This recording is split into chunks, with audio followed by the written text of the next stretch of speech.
Welcome to the Brave Women at Work podcast. This is your host, Jen Pastikas. I'm so glad you're here. With the Brave Women at Work podcast, you'll get the resources and tips along with real-world stories and humor to empower and inspire you to take bolder and braver actions in your career and life. Welcome to the Brave Women at Work podcast. This is your host, Jen Pastikas. I'm so glad you're here. Well, hey everyone, how are you doing out there? I am so excited, so pumped for my guest today, Amanda Kenderes. Just going to start with how pumped I am. Amanda has discovered something entirely new about communication that I've never even heard of before. So as soon as I had her introduced by her PR agency and I read a little bit of her book and just started diving into all the things, Amanda, I was like, wow, this has to be revealed to the Brave Women at Work community.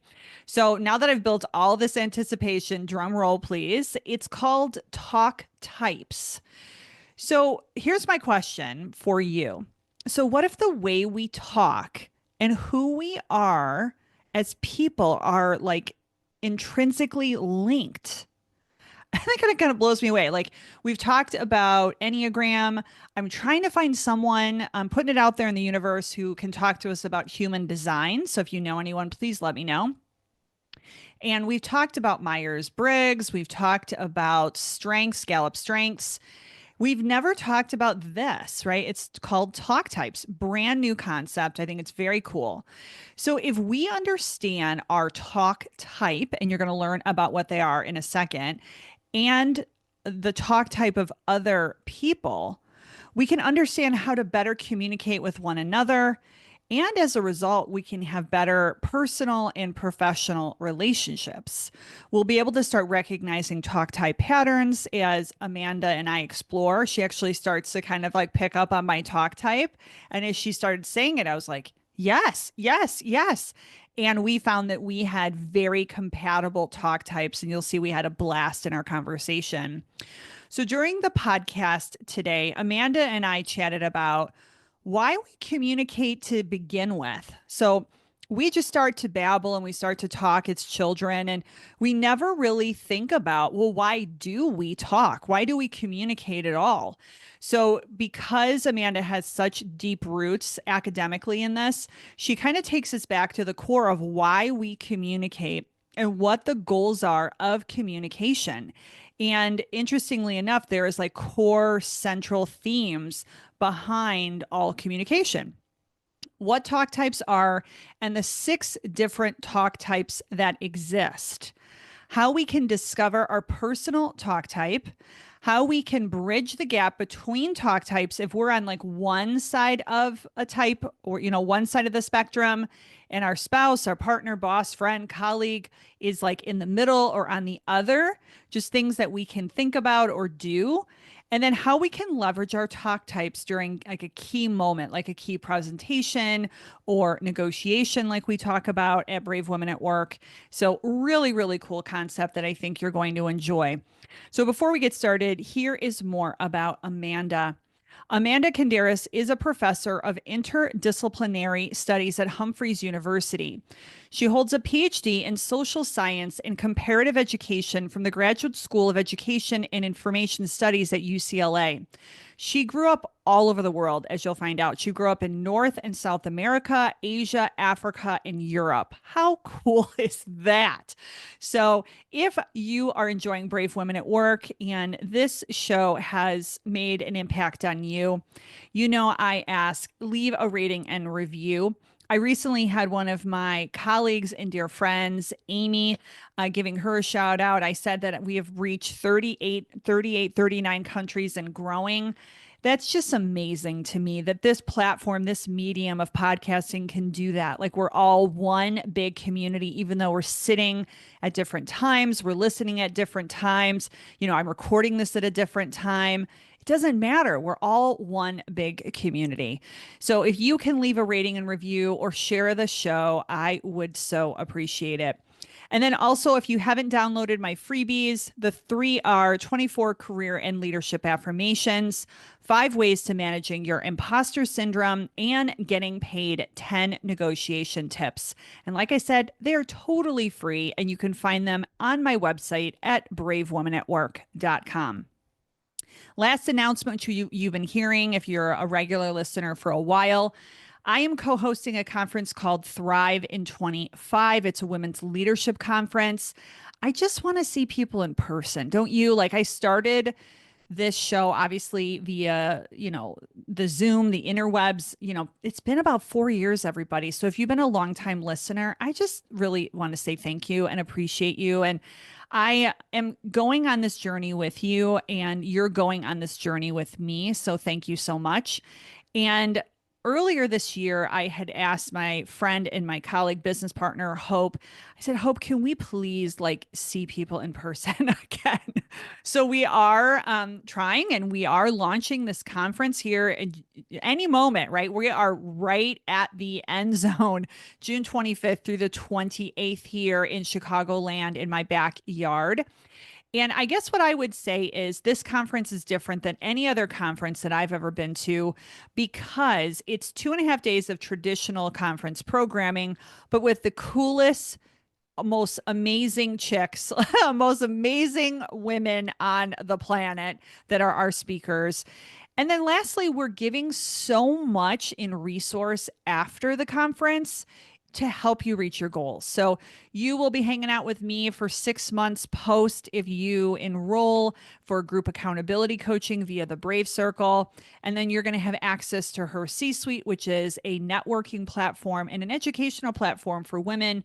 And then 1 year of access to Innovation Women, which is a women's speakers bureau. So we really want the speakers, and I really want to get more women on stages and more women speaking their truth.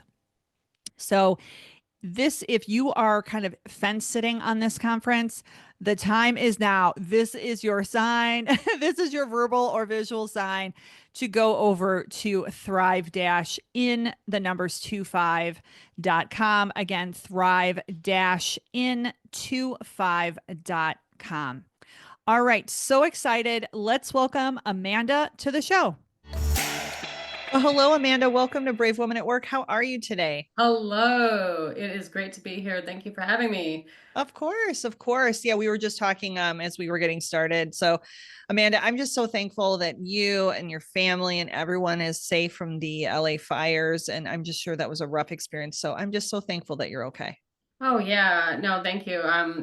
It's unfortunately something that here in Los Angeles we deal with a lot, but this one was particularly memorable and tragic. So yeah, no, I'm also grateful. Yes, of course. Well, it's been a long time coming. So I usually don't have this. So I'm thankful that you stuck with me. So that's another thank you to get started.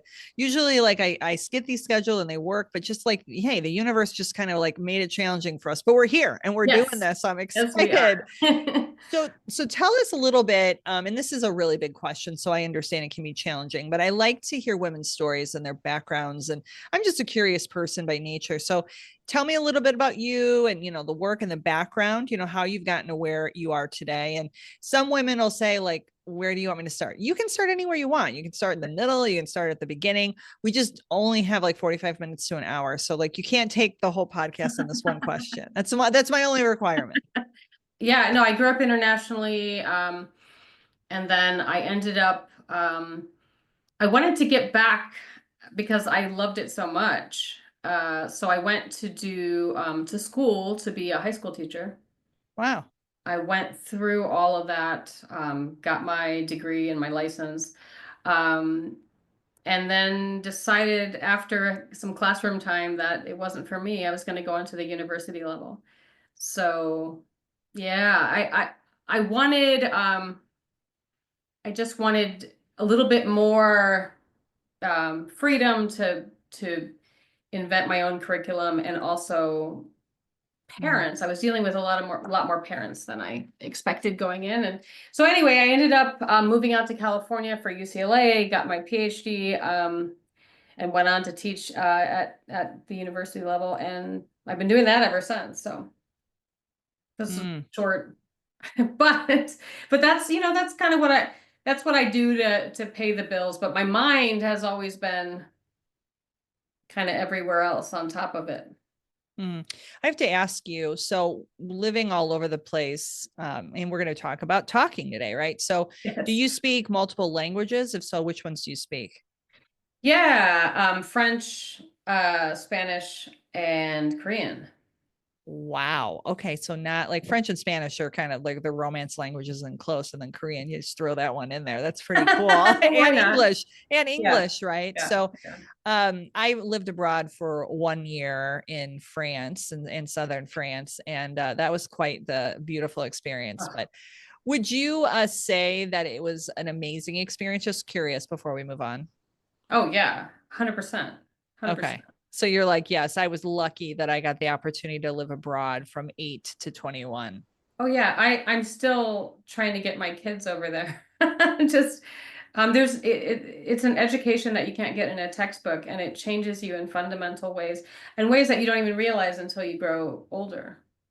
Oh, interesting. So Yeah. I can only tell because I only did the 1 year, but I just went to Europe last year with a dear friend, and it had been some time since I had been to Europe or any, any big like international trips or whatever. And I realized about myself that it was critical that I go back Mm. and over the pond, wherever that means. So I can understand where you're coming from because I think once you've done it, you can start feeling a little bit boxed in or confined, like in, I don't know Yeah. why, but I just feel more confined here in the US sometimes. And I'm like, I gotta jump a pond somewhere. Do you ever get that feeling? Oh, all the time. It's sort of that travel bug, but slash living overseas bug. Yeah, it gets in your blood. It does get in your blood. I'm found a sister there. So obviously we're talking about talking, and we were mentioning before we started that I think we kind of take it for granted. So everybody, we're going to go on a mini history tour right now, a little history lesson.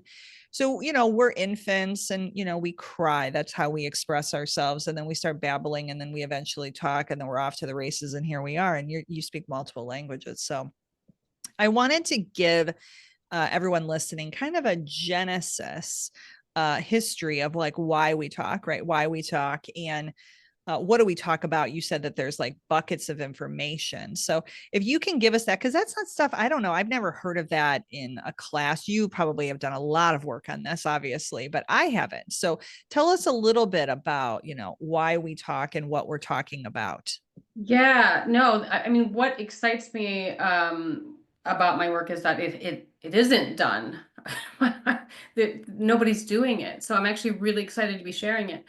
Um, so yeah, if you're familiar with Myers-Briggs, Enneagram, some of these models, it's kind of like that for communication. It's a system, it's a way of understanding. It's a way of answering some questions that we might have, and we might not even know to ask the questions, but it gives us answers that, land on us, and we go, ah, I didn't realize I was needing that or looking for that, but that helps me so much. So why do we talk, and what do we talk about? Um, it seems like we talk about so many things, an infinite number of things. I mean, and it's true. There are an infinite number of things we could actually talk about. But if we um, if we reduce it, there are only really two categories of things we talk about. We can Whoa. we, so which is information and experiences. That's it. Wow. And then like everyone's like, no, I talk about, but if you like boil it down, Boil it down. it goes to those two That's it. categories. Information and experiences. That's all we have to tell. That's the only stuff there is. And then you subcategorize information or experiences, right, into all the shades and flavors. But again, it still Yeah, comes down to those two. that's right. So that's what we talk about. But Right. what's the why behind why we talk? Is it just because of that? So in a way, so in all of these countries that I lived and feeling both like an insider and an outsider and this kind of not really feeling like I belong, just geographically, but also intellectually, I was one of those kids that really didn't like the playground. I was always more interested in observing people and categorizing them, which made people kind of nervous. So, so, so to understand the world that I lived in, I created this model, or created isn't even the right word. It's more discovered, I guess. Um, so I had these questions. Why do we talk? What do we talk about? Why is it that when I make a joke, this one person laughs, but this other one doesn't? And it happens with other people too. Not everybody laughs at our jokes. We walk into a business party and networking event, and we connect with one person really easily, lose track of time. But this other person, it's like work to think of things to say. Well, if Mm. this person is really easy to talk to, shouldn't everyone find them easy to talk to? They don't. People have these different preferences, and I thought there's got to be a reason why this is happening. So I came to the why after years of asking these questions. So the why we talk, now I can see, okay, it's a response to what do we do with information and experiences? Why are we talking? For what purpose am I sharing information or experiences with you? We all do it. There are only three reasons or three ways, how do I put this? But yeah, three whys. So let's break down at the highest level. What are the three whys of the why we talk? Yes. So the first is objective understanding. So this is fact sharing. I Yep. want you to understand what I know or what I understand. I'm not sharing just to pass the time, or I'm sharing in order to get you to understand something. Um, and when I listen, because this is not just why we talk about why we listen, when I'm listening in that first category A of ABC, first category A, I'm also listening for objective information, objective understanding. So that's the Mm-hmm. So I hear that's the one first. is objective understanding. So Yes. factual understanding of the information that's being shared. Yes. Okay. And so A, B, and C. The factual one, that's A. Let me skip to C because it's also an understanding one. C is subjective understanding. Uh-huh. So I want, if you're going to talk about your childhood, um, you're going to talk about any kind of meaning that you make. This is meaning making territory. So did you have a good childhood? Was it hard? Or it doesn't have to be childhood, it could be today. I this other person got promoted at work, and it just hurts because it doesn't feel like, the boss who I've been working with for 19 years, who I thought really had my back, I just feel betrayed. So personalizing like your understanding of the Again, information. yeah, it's taking information and experiences because we all have the same stuff to work with, Yeah. but take the information and experiences and make meaning out of it, subjective meaning, where Mm-hmm. somebody else could have a different experience or arrive different conclusions, but it's subjective that way. Now, B is relating. So the why behind relating is just, it's to be heard. It's not to be understood. It's the small talk. It's let me tell you about the timeline of my day. Let me show you cute pictures of my dog on my phone. You know, there's no deep understanding to be had. There's no conclusion to be drawn. It's just, here's a cute moment. Here's a funny anecdote. How are you? Let's make some chit chat. Mm. And so I want to be heard. And when I'm listening to others, I let them be heard. So connection. So this is going back to Brene Brown, right? Like that we all need to have connection. We need to relate to one another. Yeah, so Brene Brown, interestingly, we didn't get to talk types yet, but she's a CB. So she's in the C and the B territory. So she's advocating for the need to relate and the need to subjectively understand. But here's the key. Not everybody needs both. Okay. It depends on your talk type. Okay. All right. So we're going to get there next. So we've got the three, but I Yes. understood. So, like, understanding Yay. factual information, relating, building connection, right, with people as humans, human to human relationship. And then it's the subjective understanding, like how you understand the information. Yes, but I would say that if we think about B as relationship, it starts to get into, I mean, it's probably misleading Okay. because the way that everybody wants to build relationships, but A's, B's, and C's do it differently. Okay, so there's combinations, like you said at the front, like Enneagram, Myers Briggs, like all that kind of stuff. So we don't want to say, oh, everyone does it the same. It's like we have different patterns. You just told me that Brene is a CB. B. Yeah. So, so I geek out on this stuff. So that's when I saw, like, I was like, oh, I want to know what my talk type is. And I did not do it yet. So I've got to figure that out. I will report back to you, Amanda.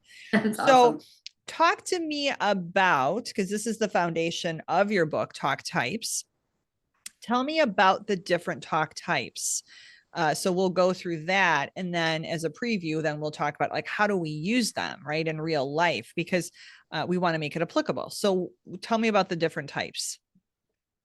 Yes. So for any of your listeners, most people will, when they hear these three whys, the three reasons for talking, most people will identify more with some than others. And we can think about one way to, in our talk types, I'll just say, first, they are the 6 ways to rank our preferences for these whys. There are Mm, 6 ways to rank the three whys. And so those are the 6 talk types. So if our Y's are A, B, and C for shorthand, then our talk types are A, B, A, C, B, A, B, C, C, A, and C, B. We don't need to mm, say the third variable because we already know it. In A, B, we know that the third variable is C. We don't need to say it. It's right. just easier to say two of the variables. So okay, so if I understand, so let's say I don't know, but I'm an AC. Yeah. So A means that I objectively want to understand the factual information. Primary is like Yes. why I'm talking. Is that correct? Like I'm giving it because I want you to understand the factual information. And then my secondary is that I want to understand or you to understand. So you have to correct me the subjective experience of it. Is that like how you're rating these, like in terms of their different blends? Yeah, you want to think about it maybe as a lot of people find it helpful to think about it in terms of sitting, walking, running as a Mm-hmm. metaphor. Mm-hmm. So our dominant is the most relaxing. We can sit a lot longer than we can walk or run. If we Mm-hmm. have to be on an international flight for many hours, we'd all rather sit for 12 hours than walk or run. Yes. Yes. But it still feels good to after sitting for a long time to get up and walk around. But running for any period of time depletes our energy and doesn't, doesn't energize us, doesn't add to our energy. So if we think about talk types like that, the one that we can kind of stay in the most, and it doesn't even have to be while we're talking. It could be how we think, because this is a communication model, and so it's all modes of communication. It's talking, it's listening, thinking. Even the music we listen to Mm. is A, B, or C. Oh wow. Okay. Yeah. So I've been getting like, wait. So like, so you're saying that the music that we listen to has different categories of talk types. Oh, yes. Okay. Tell me, is it so like it actually patterns the ABC? Yes. So okay, so if we have music with lyrics, we have words, but we don't just need words. Even instrumental music can is categorizable because it's communicating something. So how are we, this is sort of 2.0, but but it's interesting, absolutely. How are we arriving at how can we categorize music?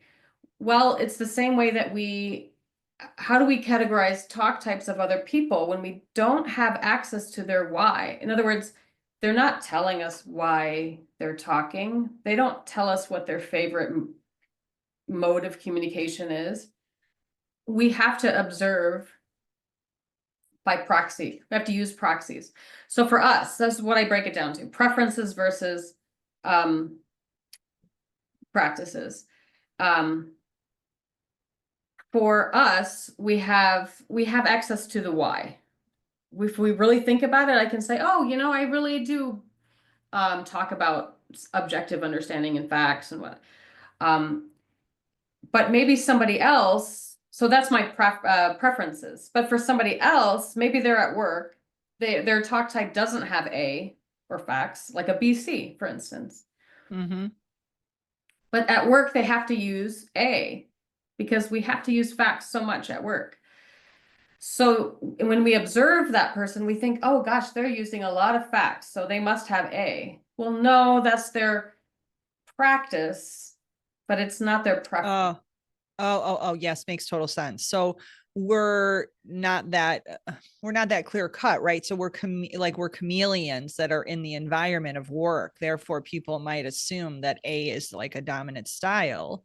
No, it's what they've learned to stretch. But that's interesting too, because now I'm geeking out with you. So I knew we would like, geek out together. yeah, so like the thing that's interesting about it is that person, if they're a BC, if their practice is A, they're running all the time, That's essentially, is what you're exactly telling right. me. So they're exhausted. So this also goes like a roundabout way. And one of my words of the year is energy, right? In managing my energy. So if you notice that you're depleted in like an environment, right? Like, can we start making inferences that like maybe we've learned to stretch ourselves to run in that practice, but maybe it's not a natural talk type for us. It's not a natural for us to be stretching in that practice because that's a running practice and not a Oh, sitting practice. absolutely. And from a hiring perspective or HR perspective, um, we would probably do better to put people in their kind of natural fit environments because they're going to flourish in a way that, they're sitting and walking. They're not running. And so yeah, we can definitely make better choices there. Um, so for us, we have access to the why, like why we talk. But for other people, we don't. They don't tell us unless we ask. So then what do we use? How can I identify a stranger's talk type? I've never talked to Brene Brown. So how do I know what her talk type is? How can I distinguish her preferences from her practices? How do Hmm. I know that what she's doing when she talks isn't just running or learned behavior, but it's not what she really likes? The way that we do that is by four things, especially three things: body language, Mm-hmm. tone of voice, and words used. We can also look to some extent at structure or organization of talk. So basically, I can tell an A that's comfortable with facts versus someone who's running using facts, but they're not. It's not their native language. And how do I determine? How do I determine that? By their body language, by their tone of voice, and by the actual words that they use. And once you start to see it, you can't unsee it. It's actually very easy and very clear. It just takes a little bit on the, on the front end, but then it's Okay, so I powerful. gotta I gotta ask you this. So are you like as you meet people, and I'm gonna ask you, like you might be able to tell, like I haven't even taken you. I'm gonna ask you, like if you can tell my dominant talk type. I'm just gonna ask you if you say no, like I can't tell. I'll go and I'll report back to everybody. I'll report back to you, Amanda. But you must have fun with this, right? Because as you're like, framing a model I've never heard of, I'm sure this is the first of its kind. Do you walk around like as you're meeting people? Like if you're at a party, it's kind of a whole new level of sport where you kind of like, there's a BC, there's an AC, there's an AB. Like, can you do that? Oh my gosh, all the time. I can't turn it off. It's like living with a pair of glasses on that, like the Google glasses that failed, where Uh you huh. where you could see the like I do. I see that and it's helpful because then I can adjust my interaction with that person to to meet them where they are instead of asking them to meet me where I am, which is what I used to do. Oh, wow. Um, and so it makes interacting so much easier, Okay. especially I'm with people asking that you you. don't know well. Yeah, Yeah. I'm going to ask you. So, like, where do you think I am if you were to guess? Like, I'm asking you to be a talk type, psychic, but where would you say? I you're not an easy one. There are some people that are just really, really easy and archetypal, and I've been kind of in the back of my mind, I've been yeah, Kind my of like character assessment. assessing? Yeah. Yeah. So Yeah, I will find maybe out. Yeah, I'll maybe find as we out. go on, but Yeah, no, I'll be able to find out. I think that yeah. the reason I'm not easy is I think it's because I'm in a different environment right now, right? Because I'm in a like a working environment, right? In a corporate environment. So that does that actually play too? So like where you're having the conversation. So if work is a very factual environment, very A dominant, then it might influence. Does that happen too? And how we talk or in our like in like what we stretch and use and practice? Absolutely. Context matters a lot. And we do Mm. learn, the most adaptive people do learn to dial up, dial down, stretch, build muscle in, communication categories they don't have, and so on. So, yeah, no doubt you are going to be, as all of us are, you're going to be slightly different in your Mm. podcast versus out in the corporate office versus with your family versus with your friends, even between friends, amongst your friends you're going to be different. That's just the nature of who we are, but we still have the same stuff to work with. We still have at the end of the day our preferences, that we come home to. There are patterns. What tires us out, the kind of talk that if we just do it too much, we're just like, yeah, okay, yeah. Okay. All right. The Yeah. one that energizes us. Just to wrap that up with music, words used is one of those linguistic features that we can use as a proxy to determine other people's talk types. We can also use that to determine the talk type of a song, but we don't even need words because we have Mm. tone. And so if the music um, gets us to prompts us to subjectively reflect, it's going to be C. If it is sort of maybe like a classical symphony showing off its technical prowess, it might be more A. Maybe have some C undertones because music often conveys meaning. But then there are just fun songs that are meant to be heard. They're not trying to get us to think or show, the boundaries of human capability, Mm. get us to feel. They're fun, they're peppy, and they're the kind of song we might play at the beach. That's a B song. Oh my God. I'm gonna have I'm gonna be like, so I'm going to a concert tomorrow. I'll tell everybody I'm going to a concert tomorrow that I think might be in the B category. So I don't know if you've heard him. His name is Miles Smith. Anyway, he has this song. Everybody go check it out. It's called Stargazing, and it's like a big toe tapper. It just makes me so happy.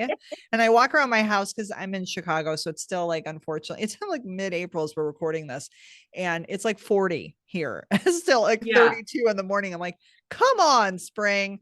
And I listen to it all the time. I'm kind of like in a loop on it. So I think it's definitely B. The Yeah. other one that I'm into lately is Chapel Roan. Where would Chapel Roan fit? Do you know Chapel Roan? I don't. I'm so pop culture illiterate. Okay, I think she might be in the, I don't know. Everybody come back to us on that. She might be in the BC category, I think, because she Mhm. does talk about her life a lot. Not as much Exactly. factual, a lot about her life. So anyway, so that's really fun. So anything else on music before I move us off? And I like, No, I okay. just no. I think that really kind of just yeah sums it up. Okay, cool.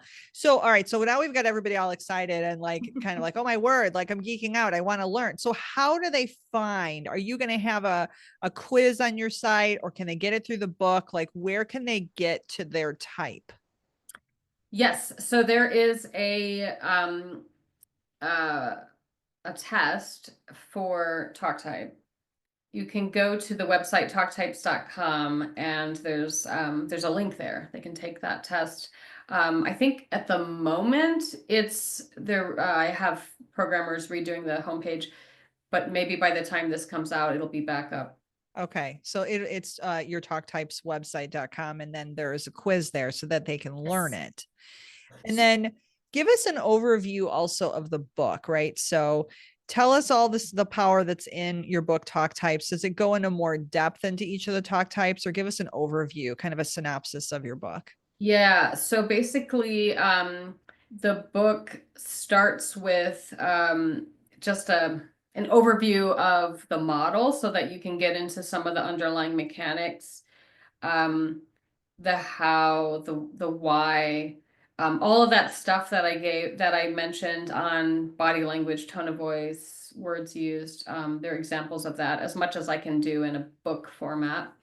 Um, and then I go into each of the talk types. So there's a chapter for each one with examples of famous people that embody that talk type, Okay. examples of talk from the talk type, and humor, because we all make jokes in A, B, or C, and many jokes in a talk type. So, and an A joke with a C undertones, or a BA joke, Oh or my word. Okay, this is just like an infinite like well of information.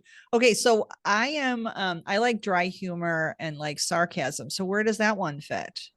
A with some B overlap. In fact, the more that I talk to you, the more I'm feeling like you are in the A, B, B, A, Okay. much more than C.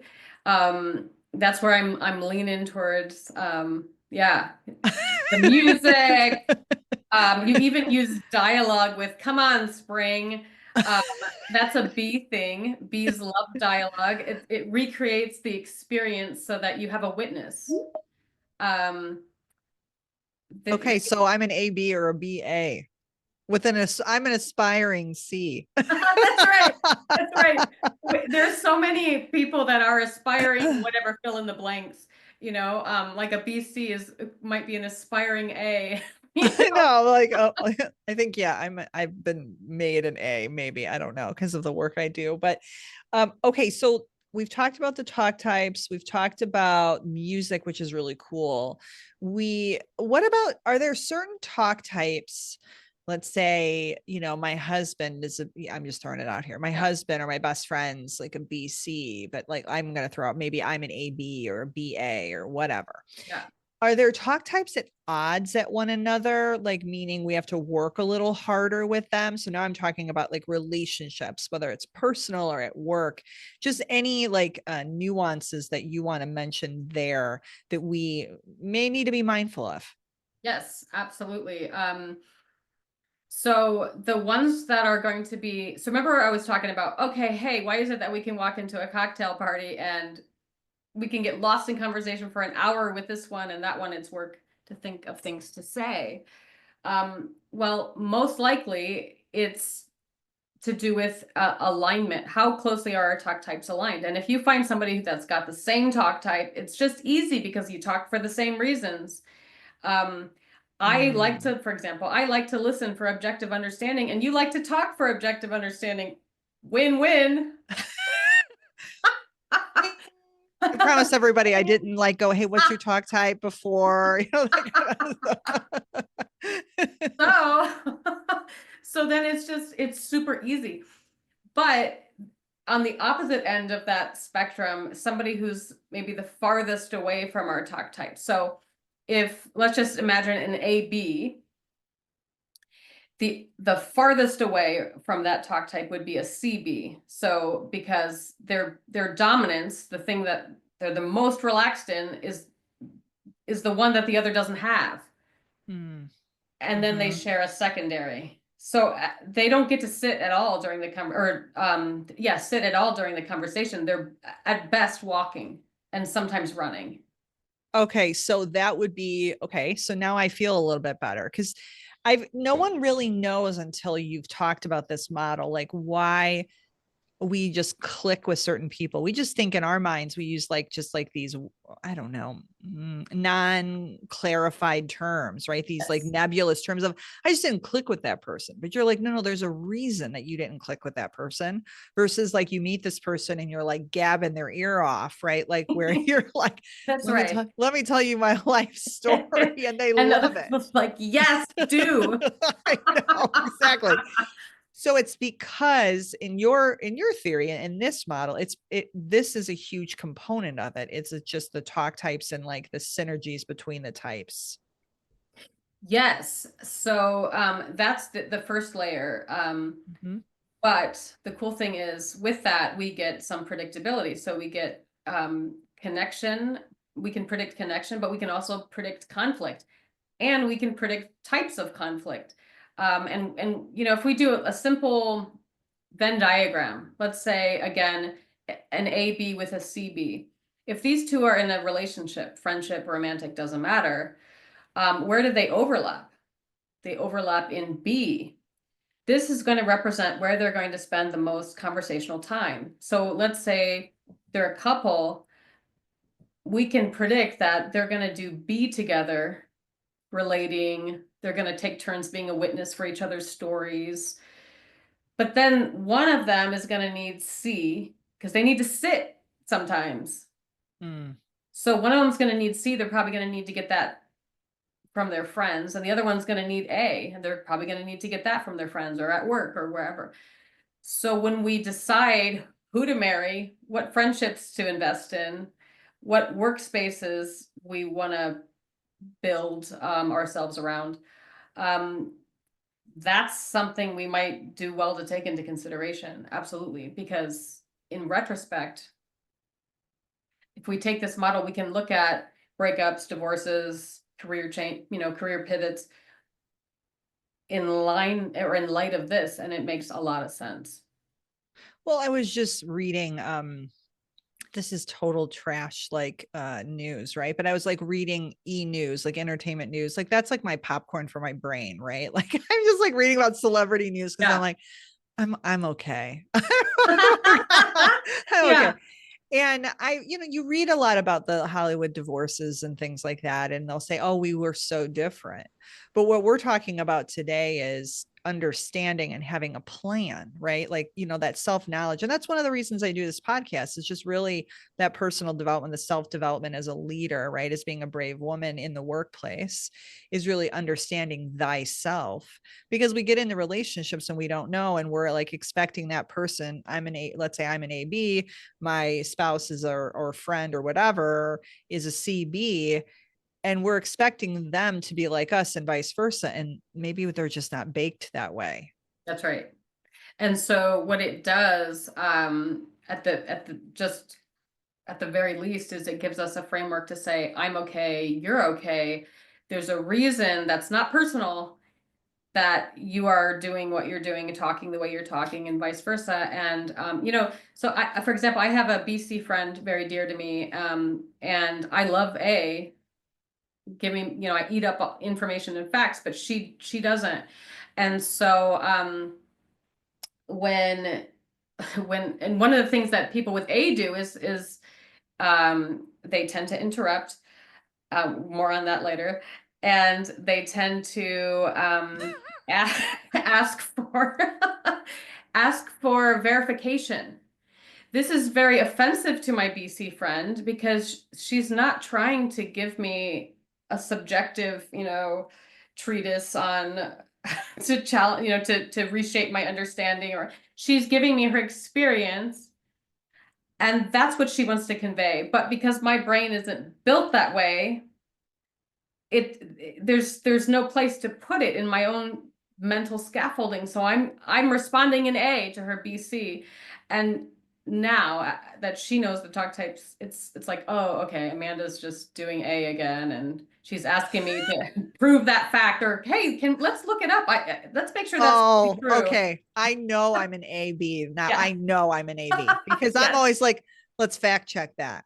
I'm like, Yes. and I'll even say, like, on my phone, I call myself a master Googler. Yes. See, exactly.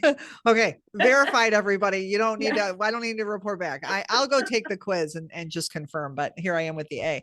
But I'm one of my strengths on the Gallup strengths is one of my biggest strengths is learner and input. So I'm like a kind of like a garbage feeder with information, right? Like I'm like constantly sucking up information but I also reuse it a la the podcast, right? So if I read a book, it's not just information. It's like, how can I use the information to improve other folks or to give them the information they need to better their world or better their life or whatever. So I think I'm a confirmed AB. Oh yeah, yeah. I would not. I don't have data to challenge that right now. Okay, well, you will eventually, like Yeah. I say, you know what I mean? No, I'm feeling it. I'm Uh, feeling it. okay, so the last couple of questions are, so we talked about the sit, walk, run. So can your talk types change? Let's say you have a traumatic experience, you have a really painful breakup, you have a health scare. Can they change, or no, this is innate to who you are? Yeah, no, they don't.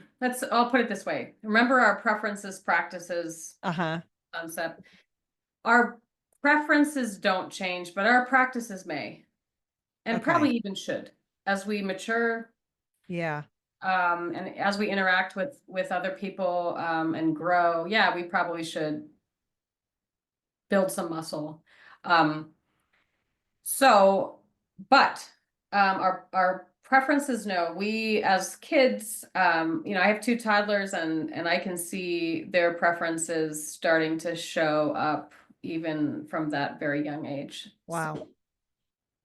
I don't know. It seems to be biological. What is definitely environmental is if we are one talk type, if we have a certain set of preferences, but we grow up in a family that say doesn't have, is very different from us. Like a CB who grows up in a predominantly A family, that CB is probably, they don't have a space for their seed to land. Mm, And so they might feel misfit. They might even, from a psychological standpoint, they might rebel, or get depressed or whatnot. And from a communication standpoint, they'll probably dial up their A because that's how you belong in that family is you do A. And so they'll build muscle in a category they don't have.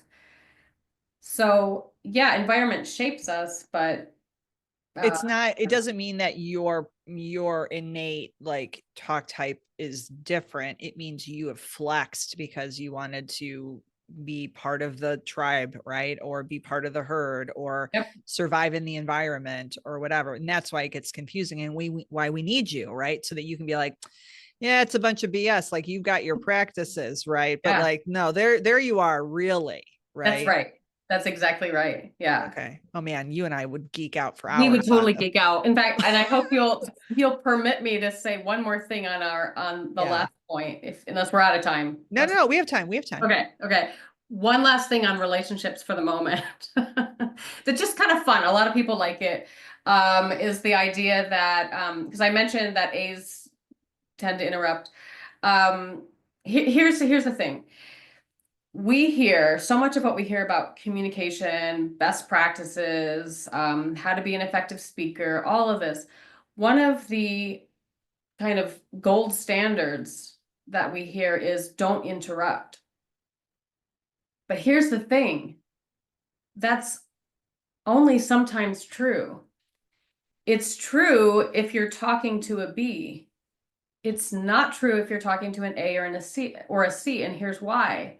Mm, A's and C's want to, they talk to convey understanding. They're listening for understanding. So if you interrupt them and say, hey, wait, hold on, I didn't catch that. Did you mean this or did you mean that? That's actually a sign of engagement. mm, It doesn't mean you're not listening. It means you are listening and you are trying to understand.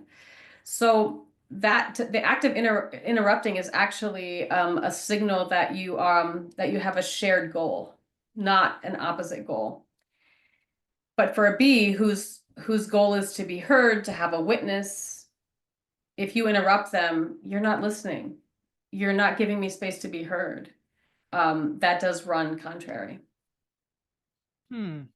So if let's say I'm a predominant, like A is I'm sitting here, and then Dominant, B yeah, is I'm like walking, right? yeah. So how do you address me then? So as an A, so I have this tendency to hire like, I don't want to say bulldogs, but like high energy people, right? So when I hire them, like and I know this for some of our folks that different talk types, they're like probably like, oh, but like we're kind of like little chihuahuas, like you like we're like kind of going back and forth in like this energetic exchange because we're both super passionate about getting to a goal. So it doesn't bother me to have someone interrupt me, right? If they interrupt me like every time, I'm like, okay, maybe the B comes out a little Right. bit. I'm like, seriously. But I don't care because it's like an intellectual, energetic exchange of us like being passionate about hitting a goal. But where it's would that be more of my natural inclination? But since I would have a B, let's say that is my talk type. But then you just said also like a B would be offended by being interrupted. So any thoughts on that? If like I'm an AB, or AB would probably be the Yes. example. Yes. So it all boils down to the goal while you're talking. So Okay. let's say you're an AB. You don't, as an AB, you're going to be weaving in and out of A, B, and sometimes even C throughout the day. So in the moment, wherever we take a cross section of your talk, Yes. then we'll be able to map out what the corresponding goal is. And if you're high energy with your group and you're trying to figure something out, brainstorm, you're trying to arrive at an objective understanding. That's A. And so you don't mind if people interrupt because an interruption could lead to a better understanding. Let's imagine you're just doing B now. Let's say you're with a group of friends or family and you're telling them about your trip. You went on a little vacation for a week, and you're showing some pictures and telling a story, and somebody's like, oh, that reminds me of when and if they do that too many times, it's like, you're not listening to me, you're talking about yourself. Or, Got it. yeah, Yep. Now I'm going to like definitely be doing this quiz and my husband because he's always like, you're always interrupting me, which is probably true, right? yeah, Because the A is probably your like coming A. online. It's just Yep. coming online. And I'm like, what's the problem? Right. He's like, you don't listen. I go, Uh-huh. I do my best. You know what I mean? So, yeah, no, Yes, you and I would be fun at a party for sure. We'd be like, all right, okay, this exactly. one. Okay, what about this one? This one, like collecting more data. It'd be super fun. Well, and the funny thing about this that's sort of not so funny, but funny, is that this very topic is so often gendered, and people say men interrupt and women don't. No, it doesn't. It's not necessarily that way at all. It's your talk type. If you have A, which men and women do, then you can interrupt, and if you don't, if you or C, it could be C too. But if you have B, you're going to probably not like being interrupted some of the time. If you don't have B, interrupt the heck out of me. Go ahead. Don't care. Just Yeah. go right over me. Oh my word. All right. Well, Oh, yeah, no, we will have to eventually be in person at a party and we'll that's we'll right. we'll put a pin in this. Oh man. So what, like, kind of wrapping us up, I ask every guest. So what are 1 to 2 ways that you believe women can be braver at work today? Nudge theory. What is They that? What's have, nudge theory? nudge theory is it's a systems theory where we want to be brave, but we want to balance bravery with survival. Okay. Oh, nudge. And so it harkens back to plant cells, cell walls, if you remember middle school science. Oh boy, you're taking me on a journey. Here we go, nudge theory. Come on, Jen. Okay. It's funny. So, in a cell, we've got lots of things going on to metabolize light and so on. And if the cell changes shape at all, which happens, I mean, cells change shape. If all of the interior components of a cell push against the cell wall at the same time, so an aggressive act of change to change the boundary of the cell wall, actually what happens is it's too forceful and the cell breaks and the insides ooze out and it dies. So when making organizational change, which we all want to do in our own way, the best approach is if we take the same cell and little by little the interior components push against the wall, it does change shape, and but it doesn't self-destruct. All right, everybody, if you're an AB, whatever, go look up the nudge theory. I'll put a link in the show notes. Never heard of it before, so I'm really excited. I'm gonna go geek out on that. So thank you for giving me something else to chew on, for sure. That's super fun. Do you have any others, or is that the main one that you would say go check out the nudge theory? Oh, we could do a whole show on it, but I'd have to, that's just my knee-jerk response. Okay. I just didn't want, because I was like cutting you off when it came to music. I just want to make sure you felt complete there. No, we just had so many good tangents. I know. It's like, where do we, we're landing. We're coming home now, everybody. So, okay, just one last reminder. So the book is called Talk Types. Can you I know you can get it on your site. Is it available wherever books are sold? It's Amazon and Barnes and Noble right now. Okay, so Amazon, Barnes and Noble, obviously, like, you can get it, everybody. So go get it. And then, of course, the website to get the quiz so you can kind of understand your true nature and your talk type. Why don't you share your website or any other ways that people listening can get in touch with you? Cool. So talktypes.com for the quiz, and amandakenderes.com if you want to get in touch with me directly. There's a form. Send me an email. Yep. And then are you on what are your social channels, if any? Do you have any? They're all, YouTube, Instagram, Facebook. Oh, a lot. Are you on LinkedIn too? LinkedIn. It's all Amanda Kenderes. Okay. Got it. All right. And we'll have all of that, everybody, in the show notes. Well, Amanda, I think we did it. I think it was really good. And we got through the framework, and I'm really excited to go and confirm. So I will report back. I'm a woman of my word. So I will do the quiz and I will find out just to confirm. But it's really given me a new perspective. I've been thinking a lot about my husband and some of my work colleagues through this show. And I think that it's a very valuable framework. So thanks for the wonderful work that you're doing. Absolutely. Yeah, no, that's the point. That it's that when interacting with this stuff, we shouldn't walk away the same way that we walked in. So I'm glad to see that it's working. Yes, and thanks again for being here, and I'm sure we'll be in touch. So thank you so much. Thank you, Jen. Well, that's a wrap on my discussion with Amanda today. I hope you found our conversation both valuable and inspiring. As a reminder, please rate, review, and subscribe to the podcast in Apple Podcasts and Spotify. The show is also available on any other podcast platform you enjoy. Until next time, show up, leverage your talk type, and be brave.